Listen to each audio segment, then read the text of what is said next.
નમસ્કાર, આપ જોઈ રહ્યા છો સંદેશ ન્યૂઝ અને આપની સાથે હું છું લખમા। સમાચારોની શરૂઆત કરીશું। રાજકોટમાં કોંગ્રેસનું નેશનલ હેરાલ્ડ મુદ્દે વિરોધ પ્રદર્શન યથાવત। ભાજપ કાર્યાલય ખાતે કોંગ્રેસ કાર્યકરો દ્વારા હલ્લાબોલ મચાવવામાં આવ્યો। ભાજપ કાર્યાલય ખાતે પોલીસ બંદોબસ્ત આ મુદ્દાને લઈને ગોઠવી દેવામાં આવ્યો છે।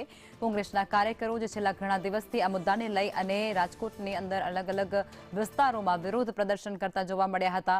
ક્યાંક બેનરો ક્યાંક પોસ્ટરો સાથે તેઓ વિરોધ કરતા જોવા મળ્યા હતા, પરંતુ આજે જ્યારે તેઓ વિરોધ કરવા માટે પહોંચ્યા ત્યારે પોલીસ દ્વારા તેમની અટકાયત પણ કરવામાં આવી છે।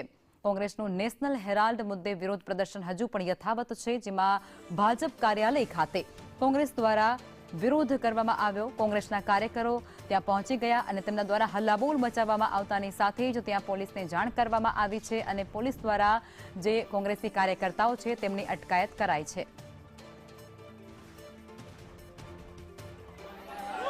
કોંગ્રેસ કાર્યકર્તાઓ અત્યારે કમલમ ખાતે પહોંચ્યા છે અને કમલમની અંદર પહોંચે પહેલા જ પોલીસ દ્વારા તમામ જે કાર્યકર્તાઓ છે, આગેવાનો છે, એમની અટકાયત કરવામાં આવી રહી છે।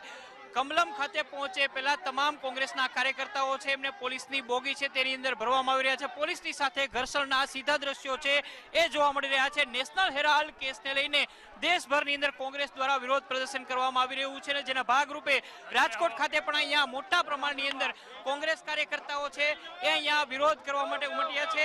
અહીંયા આપણે દ્રશ્યો સીધા બતાવવાની કોશિશ કરશું। લોકો બેસી ગયા છે, શું કહેશો તમે? આજે સત્યને જયંતીની જીત છે।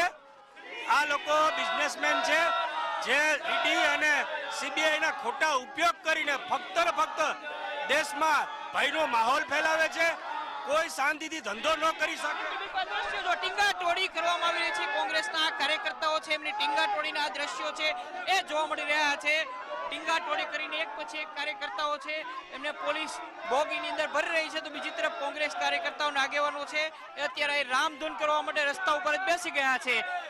કોંગ્રેસના બેનર છે એમને પોલીસે ખેંચી લીધા છે। એટલું જ નહીં, અહીંયા મોટા પ્રમાણની અંદર લોકો છે, કોંગ્રેસના કાર્યકર્તાઓ છે, એમનું સીધું ઘર્ષણ છે પોલીસની સાથે થઈ રહ્યું છે। આ દ્રશ્યોની અંદર તમે સ્પષ્ટ રૂપથી જોઈ શકો છો કે કોંગ્રેસના કાર્યકર્તાઓ છે એમને પોલીસ ખેંચીને લઈ જઈ રહી છે।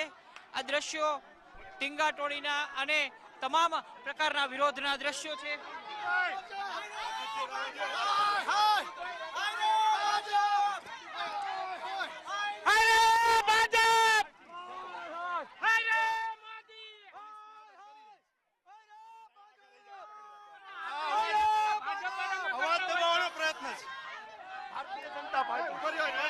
ડરી રહી છે।